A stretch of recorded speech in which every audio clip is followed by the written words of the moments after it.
Friends, welcome back to Uma Basava vlog Kannada. ನಾನು ಉಮಾ.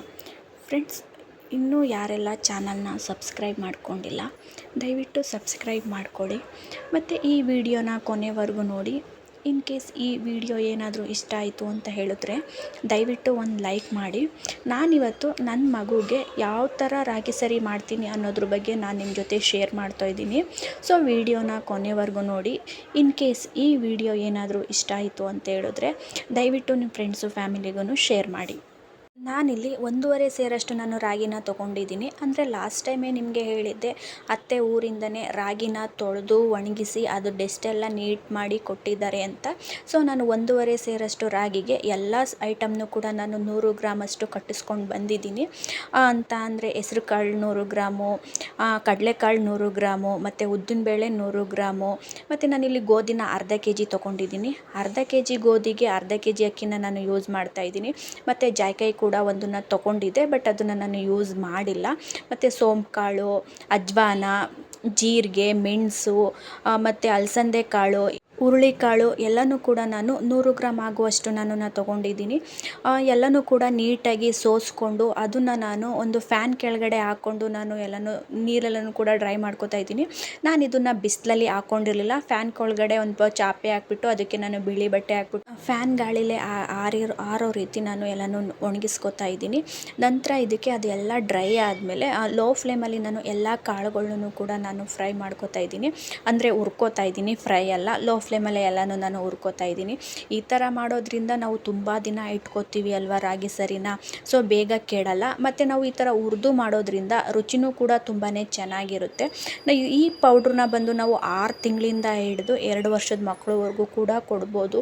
ತುಂಬಾ ಆರೋಗ್ಯವಾಗಿರ್ತದೆ. 6 ತಿಂಗಳವರೆಗೂ ನಾವು ಫೀಡ್ ಮಾಡಿಸ್ತಾ ಇರ್ತೀವಿ. 6 ತಿಂಗಳ ನಂತರ ನಾವು ಏನು ಊಟ ಕೊಡಬೇಕು ಅಂತ ಹೇಳಿದಾಗ ಎಲ್ಲರೂ ಫಸ್ಟ್ ಸಜೆಸ್ಟ್ ಮಾಡೋದೇ ರಾಗಿ ಸರಿ ತಿನ್ನಿಸಿ ಅಂತ. ಸೊ ಹಾಗಾಗಿ ನಾನು ಕೂಡ ಮಾಡ್ತಾಯಿದ್ದೀನಿ. ನಾನು ಇದು ಬಂದು 2ನೇ ಸಲ ಮಾಡಿಸ್ತಾ ಇರೋದು. ಫಸ್ಟು ನಾನು ಯಾವ ಥರ ತಿಂತಾನೆ ನೋಡೋಣ ಅಂತೇಳ್ಬಿಟ್ಟು ಸ್ವಲ್ಪ ಪೌಡ್ರ್ ಮಾಡಿ ಇಟ್ಕೊಂಡಿದ್ದೆ. ಅದೆಲ್ಲ ಖಾಲಿ ಆದಮೇಲೆ ಸೊ ಈಗ ನಾನು 1.5 ಸೇರಷ್ಟು ರಾಗಿಗೆ ನಾನು ಯೂಸ್ ಮಾಡ್ತಾಯಿದ್ದೀನಿ. ಇನ್ನು ಹುರುಳಿಕಾಳು ಬಂದು ಊರಲ್ಲೇ ನಾವು ಬೆಳೆದಿದ್ವಿ ಅಲ್ವಾ ಈ ಸಲ. ಸೊ ಅಲ್ಲಿಂದನೇ ಕೊಟ್ಟು ಕಳಿಸಿದ್ರು. ಲಾಸ್ಟ್ ಟೈಮು ನಿಮ್ಗೊಂದು ವಿಡಿಯೋ ಮಾಡಿ ಹಾಕಿದೆ. ಸೊ ಅದನ್ನು ಕೂಡ ಒಂದು 100 ಗ್ರಾಮಷ್ಟು ತೊಗೊಂಡು ಅದನ್ನು ಕೂಡ ಎಲ್ಲ ನೀಟಾಗಿ ಇದು ಮಾಡಿ ಹಾಕೋತಾ ಇದ್ದೀನಿ. ಮತ್ತು ನಾನಿಲ್ಲಿ ಜೋಳದ ಹಿಟ್ಟು ತೊಗೊಂಡಿಲ್ಲ. ಕೆಲವರು ಜೋಳದ ಹಿಟ್ಟನ್ನೇ ತೊಗೋತಾರೆ. ನಾನಿಲ್ಲಿ ಜೋಳದ ಕಾಳುಗಳನ್ನೇ ತೊಗೊಂಡಿದ್ದೆ. ಸೊ ಅದನ್ನು ಹಾಕ್ಕೊಂಡು ನೀಟಾಗಿ ಎಲ್ಲನೂ ಕೂಡ ಹುರ್ಕೋತಾ ಇದ್ದೀನಿ. ಈ ಥರ ಹುರ್ಕೊಂಡು ಮಾಡೋದ್ರಿಂದ ತುಂಬಾ ರುಚಿಯಾಗಿರುತ್ತೆ. ಒಬ್ಬೊಬ್ಬರು ಒಂದೊಂದು ಥರ ಮಾಡ್ತಾರೆ. ಕೆಲವರು ಪೌಡ್ರನ್ನೇ ಡೈರೆಕ್ಟಾಗಿ ಯೂಸ್ ಮಾಡ್ತಾರೆ. ಇನ್ನು ಕೆಲವರು ಈ ಥರ ಕಾಳುಗಳನ್ನು ತೊಗೊಂಡು ಅದನ್ನು ಹುರ್ಕೋತಾರೆ. ನಾನಿಲ್ಲಿ ಅರ್ಧ kg ಅಕ್ಕಿ ಮತ್ತು ಅರ್ಧ kg ಗೋಧಿ ಎರಡನ್ನೂ ನಾನು ಹಾಕ್ಕೊಂಡಿದ್ದೀನಿ. ಇದನ್ನಂತೂ ತುಂಬಾ ಸುಲಭವಾಗಿ ಮಾಡ್ಕೋಬೋದು. ಎಲ್ಲ ಐಟಮ್ಗಳನ್ನೂ ಸೋಸಿ ತೊಳೆದು ಹಾರಾಕೊಂಡ್ರೆ ಒಂದು ಅರ್ಧ ಗಂಟೆಲೆಲ್ಲ ಇದನ್ನು ನಾವು ಹುರ್ಕೊಂಡು ಎತ್ತಿಟ್ಕೊಬಿಡ್ಬೋದು. ಇನ್ನು ಇದಕ್ಕೆ ಬಂದು ನಾನು ಒಂದು 100 ಗ್ರಾಮಷ್ಟು ಕಡಲೆ ಬೀಜನೂ ಕೂಡ ಯೂಸ್ ಮಾಡ್ತಾಯಿದ್ದೀನಿ. ಇದನ್ನು ಕೂಡ ಹುರ್ಕೊಂಡು ಎತ್ತಿಟ್ಕೋತಾ ಇದ್ದೀನಿ. ಇನ್ನು ಹೊರಗಡೆ ಅಂಗಡಿಗಳಿಂದ ತಂದು ಮಾಡೋದಕ್ಕಿಂತ ಈ ಥರ ಮಾಡೋದ್ರಿಂದ ಹೆಲ್ದಿಯಾಗೂ ಇರುತ್ತೆ, ಮತ್ತು ನಾವೇ ಮಾಡಿದ್ದೀವಿ ಅನ್ನೋ ಸ್ಯಾಟಿಸ್ಫ್ಯಾಕ್ಷನ್ ಕೂಡ ಇರುತ್ತೆ. ಫ್ರೆಂಡ್ಸ್, ನಾನಿಲ್ಲಿ 1.5 kgಯಷ್ಟು ಅಂದರೆ 1.5 ಸೇರಷ್ಟು ನಾನಿಲ್ಲಿ ರಾಗಿನ ತೊಗೋತಾ ಇದ್ದೀನಿ. ಊರಲ್ಲೇ ಅತ್ತೆ ಇದನ್ನೆಲ್ಲ ತೊಳೆದು ಸೋಸಿ ಅದ್ರ ಕಲ್ಲೆಲ್ಲ ಆರಿಸಿ ಮತ್ತೆಲ್ಲ ಒಂದ್ರಿ ಮಾಡಿ ಕೊಟ್ಟು ಕಳಿಸಿದ್ದಾರೆ. ನನಗೆ ಇಲ್ಲಿ ಪಾಪು ಇಟ್ಕೊಂಡು ಇದೆಲ್ಲ ಮಾಡೋಕ್ಕಾಗಲ್ಲ ಅಂತೇಳ್ಬಿಟ್ಟು ಊರಲ್ಲೇ ಎಲ್ಲ ರೆಡಿ ಮಾಡಿ ಕೊಟ್ಟಿದ್ದರು. ಅದನ್ನು ನಾನು ಹಾಕ್ಕೊಂಡು ಹುರ್ಕೋತಾ ಇದ್ದೀನಿ. ರಾಗಿ ಹಾಕೋದ್ರಿಂದ ಮಕ್ಕಳಿಗೆ ತುಂಬಾ ಯೂಸ್ಫುಲ್ಲು. ಇವಾಗಿನಿಂದನೇ ನಾವು ರಾಗಿ ಈ ಥರ ಎಲ್ಲ ಪೌಷ್ಟಿಕ ಆಹಾರ ಕೊಟ್ಟರೆ ಅವ್ರಿಗೆ ಮೂಳೆಗಳು ಕೂಡ ತುಂಬಾ ಗಟ್ಟಿಯಾಗಿ ಬರುತ್ತೆ, ತುಂಬಾ ಆರೋಗ್ಯವಾಗಿ ಇರ್ತಾರೆ. ಇನ್ನು ರಾಗಿಲಿ ಐರನ್ನು, ಫೈಬರು ಎಲ್ಲ ತುಂಬಾ ರಿಚ್ ಆಗಿರುತ್ತೆ. ಸೊ ಹಾಗಾಗಿ ನಾವು ರಾಗಿನ ಬಳಸ್ಕೊಡ್ಬೋದು. ನನಗೆ ಈಗ ಕೆಲವೊಂದು 2-3 ದಿನ ಪಾಪುಗೆ ರಾಗಿ ಸರಿ ಕೊಟ್ಟಿರಲಿಲ್ಲ. ಆವಾಗ ನಾನು ಏನು ಮಾಡ್ತಿದ್ದೆ ಅಂತ ಹೇಳಿದ್ರೆ ರಾಗಿ ಹಿಟ್ಟಿದೆಯಲ್ಲ, ನಾವು ಮುದ್ದೆ ಮಾಡ್ಕೋತೀವಲ್ಲ, ಅದನ್ನೇ ಸ್ವಲ್ಪ ಅಂಬ್ಲಿ ಥರ ಮಾಡಿ ನಾನು ಅವನಿಗೆ ಕುಡಿಸ್ತಾ ಇದ್ದೆ. ನಾವು ರಾಗಿ ಸರಿನ ಯಾವ ಥರ ಮಾಡ್ತಿದ್ದೆ ಅದೇ ಥರ ಬರೀ ರಾಗಿ ಪೌಡ್ರನ್ನೇ ಹಾಕ್ಕೊಂಡು ಅಂಬ್ಲಿ ಥರ ಮಾಡಿ ಕುಡಿಸ್ತಾ ಇದ್ದೆ. ಸೊ ತುಂಬಾ ರಾಗಿ ಪಾಪುಗಳಿಗೆ ಆಗಿರ್ಬೋದು, ದೊಡ್ಡೋರಿಗೆ ಆಗಿರ್ಬೋದು ತುಂಬಾ ಯೂಸ್ಫುಲ್ ಅಂತಾನೆ ಹೇಳ್ಬೋದು. ಮತ್ತು ನಾನಿಲ್ಲಿ ಒಂದು ಅರ್ಧ ಟೇಬಲ್ ಸ್ಪೂನಷ್ಟು ನಾನು ಮೆಣಸನ್ನ ತೊಗೊಂಡಿದ್ದೀನಿ. ಜಾಸ್ತಿ ಖಾರ ಆದರೆ ತಿನ್ನಲ್ಲ ಮಕ್ಕಳು ಅಂತ ಹೇಳ್ಬಿಟ್ಟು ಒಂದು ಅರ್ಧ ಟೇಬಲ್ ಸ್ಪೂನಷ್ಟು ನಾನು ಮೆಣಸನ್ನ ಯೂಸ್ ಮಾಡ್ತಾಯಿದ್ದೀನಿ. ನಂತರ ಇದಕ್ಕೆ ಒಂದು ಅರ್ಧ ಟೇಬಲ್ ಸ್ಪೂನಷ್ಟು ನಾನು ಅಜ್ವಾನನೂ ಕೂಡ ತೊಗೊಂಡಿದ್ದೀನಿ. ಅಂದರೆ ನಾವು ಖಾರ ಸಾಮಾನು ಹಾಕ್ತೀವಲ್ಲ, ಪಾಪುಗೆ ಖಾರಗಳು ತೆಗೆದಾಕ್ತೀವಲ್ಲ, ಆವಾಗ ಅಜ್ವಾನ ಹಾಕ್ತಿದ್ವಲ್ಲ, ಅದೇ ಥರ ಇದಕ್ಕೂ ಕೂಡ ಒಂದು ಅರ್ಧ ಟೇಬಲ್ ಸ್ಪೂನಷ್ಟು ನಾನು ಅಜ್ವಾನನ ಯೂಸ್ ಮಾಡ್ತಾಯಿದ್ದೀನಿ. ಮತ್ತು ಇದಕ್ಕೆ ಒಂದು 1 ಟೇಬಲ್ ಸ್ಪೂನಷ್ಟು ನಾನು ಜೀರಿಗೆನ ಹಾಕ್ತಾಯಿದ್ದೀನಿ. ಜೀರಿಗೆ ಹಾಕೋದ್ರಿಂದ ಫ್ಲೇವರು ಕೂಡ ಚೆನ್ನಾಗಿರುತ್ತೆ ಮತ್ತು ಜೀರ್ಣಶಕ್ತಿಗೂ ಕೂಡ ತುಂಬಾ ಎಲ್ಪ್ಫುಲ್ ಅಂತಲೇ ಹೇಳ್ಬೋದು. ಸೊ ಅದಕ್ಕೆ ಒಂದು 1 ಟೇಬಲ್ ಸ್ಪೂನಷ್ಟು ನಾನು ಜೀರಿಗೆನ ಯೂಸ್ ಮಾಡ್ತಾಯಿದ್ದೀನಿ. ಮತ್ತು ಇದಕ್ಕೆ ಒಂದು 100 ಗ್ರಾಮ್ ಆಗುವಷ್ಟು ಬಾದಾಮಿ, ಗೋಡಂಬಿ ಮತ್ತು ವಾಲ್ನಟ್ಟು ಮತ್ತು ಪಿಸ್ತಾ ಎಲ್ಲನೂ ಕೂಡ ನಾನು 100 ಗ್ರಾಮ್ ಆಗುವಷ್ಟು ತಗೊಂಡು ಅದನ್ನು ಕೂಡ ಫುಲ್ಲು ಡ್ರೈ ರೋಸ್ಟ್ ಮಾಡ್ಕೊತಾ ಇದ್ದೀನಿ. ಯಾವ ಥರ ಅಂತ ಅಂದರೆ ಅದರಲ್ಲಿ ಸ್ವಲ್ಪ ಎಣ್ಣೆ ಬಿಡಬೇಕು, ಅಲ್ಲಿವರೆಗೂ ಸ್ವಲ್ಪ ನಾನು ಡ್ರೈ ರೋಸ್ಟ್ ಮಾಡ್ಕೊತಾ ಇದ್ದೀನಿ. ಈ ಥರ ಡ್ರೈ ಫ್ರೂಟ್ಸ್ಗಳನ್ನ ಯೂಸ್ ಮಾಡೋದ್ರಿಂದ ಮಕ್ಕಳು ಮೆದುಳು ತುಂಬಾ ಚುರುಕಾಗುತ್ತೆ. ಸೊ ಹಾಗಾಗಿ ನಾನು ಎಲ್ಲನೂ ಕೂಡ 100 ಗ್ರಾಮ್ ನಾನೆಲ್ಲನೂ ಕೂಡ ಅಷ್ಟು ಪ್ರಮಾಣದಲ್ಲಿ ನಾನು ಯೂಸ್ ಮಾಡ್ತಾ ಇದ್ದೀನಿ. ಮತ್ತು ಮೂಳೆಗಳು ಕೂಡ ಗಟ್ಟಿಯಾಗುತ್ತೆ. ಸೊ ಹಾಗಾಗಿ ಡ್ರೈ ಫ್ರೂಟ್ಸ್ನ ನಾವು ಯೂಸ್ ಮಾಡಬೇಕು. ಮತ್ತು ದೊಡ್ಡವರಾದಮೇಲೆ ಪಾಪುಗಳಿಗೆ ಹಲ್ಲು ಬಂದಮೇಲೆ ಡೈಲಿ ಒಂದೊಂದು ಡ್ರೈ ಫ್ರೂಟ್ಸ್ಗಳ್ನೂ ಕೂಡ ಕೊಡ್ತಾರೆ. ಸೊ ಹಾಗಾಗಿ ನಾನು ಇದನ್ನು ಯೂಸ್ ಮಾಡ್ತಾ ಇದ್ದೀನಿ. ಇದನ್ನು ಕೂಡ ಎಲ್ಲನೂ ಕೂಡ ಡ್ರೈ ರೋಸ್ಟ್ ಮಾಡಿಕೊಂಡು ಇದನ್ನು ಬೇಕಾದರೆ ಸಪ್ರೇಟು ಪುಡಿ ಮಾಡಿ ಇಟ್ಕೋಬೋದು. ನಾನು ಇದನ್ನು ಒಟ್ಟಿಗೆ ಹಾಕಿ ನಾನು ಮಿಲ್ ಮಾಡಿಸ್ಕೊತಾ ಇದ್ದೀನಿ. ನಾನು ಹಾಕ್ಕೊಂಡಿದ್ದು ಪಾತ್ರೆ ಸ್ವಲ್ಪ ಚಿಕ್ಕದಾಗಿತ್ತು, ಅದಕ್ಕೆ ಒಂದು ದೊಡ್ಡ ಪಾತ್ರೆಗೆ ಹಾಕ್ಕೊಂಡು ಎಲ್ಲನೂ ಕೂಡ ನೀಟಾಗಿ ಒಂದು ಸಲ ಮಿಕ್ಸ್ ಮಾಡ್ಕೊತಾ ಇದ್ದೀನಿ. ಎಲ್ಲನೂ ಮಿಕ್ಸ್ ಮಾಡಿಕೊಂಡು ಮಿಲ್ಲಿಗೆ ತೊಗೊಂಡೋಗಿ ಕೊಟ್ಟರೆ ಪಾಪುಗೆ ರಾಗಿ ಸರಿಗೆ ಅಂತ ಹೇಳಿದ್ರೆ ಅವ್ರಿಗೆ ಗೊತ್ತಿರುತ್ತೆ ಅಲ್ವಾ, ಯಾವುದನ್ನ ಯಾವುದ್ಯಾವುದಕ್ಕೆ ಯಾವ್ಯಾವ ಇದರಲ್ಲಿ ಬಿಡಿಸ್ಬೇಕು ಅಂತ. ಸೊ ಆ ಥರ ಅವರು ಬಿಡಿಸ್ಕೊಡ್ತಾರೆ. ಸೊ ಹಾಗಾಗಿ ಎಲ್ಲನೂ ಕೂಡ ಮಿಕ್ಸ್ ಮಾಡಿಕೊಂಡು ಅದು ಆರಿದ್ಮೇಲೆ ತೊಗೊಂಡೋಗಿ ಬಿಡಿಸ್ಬೇಕು. ಇನ್ನು ಬಿಸಿ ಇದ್ದಾಗಲೇ ತೊಗೊಂಡೋಗಿ ಬಿಡಿಸ್ಬಿಟ್ರೆ ಸ್ವಲ್ಪ ಅಂಟು ಥರ ಆಗ್ಬಿಡುತ್ತೆ, ಮುದ್ದೆ ಥರ ಆಗ್ಬಿಡುತ್ತೆ. ಸೊ ಹಾಗಾಗಿ ಸ್ವಲ್ಪ ಆರಿಸ್ಕೊಂಡು ಅದೆಲ್ಲ ಸ್ವಲ್ಪ ಕೂಲ್ ಆದಮೇಲೆ ಕೊಟ್ಟು ಕಳಿಸ್ತೀನಿ.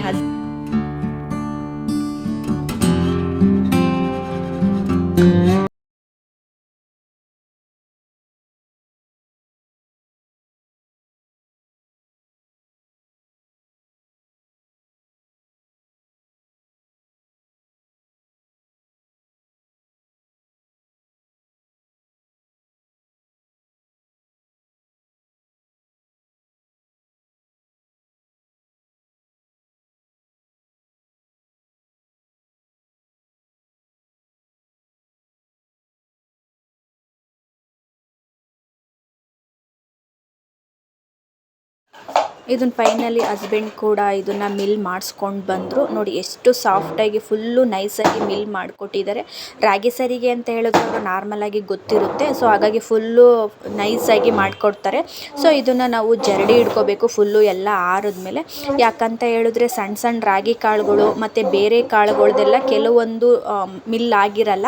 ಸೊ ಹಾಗಾಗಿ ಇದನ್ನು ಸ್ವಲ್ಪ ನೀಟಾಗಿ ಜರಡಿ ಮಾಡ್ಕೋಬೇಕು. ಒಬ್ಬೊಬ್ಬರು ಒಂದೊಂದು ಥರ ಜರಡಿ ಮಾಡ್ಕೋತಾರೆ. ಕೆಲವರು ಬಿಳಿ ಬಟ್ಟೆ ಇರುತ್ತಲ್ಲ ಅದರಲ್ಲಿ ಜರಡಿ ಮಾಡ್ಕೋತಾರೆ. ಇನ್ನು ಕೆಲವರು ಈ ಥರ ನಾರ್ಮಲಾಗಿ ಜರಡಿ ಬಾಕ್ಸ್ ತೊಗೊಂಡೇ ಜರಡಿ ಮಾಡ್ಕೋತಾರೆ.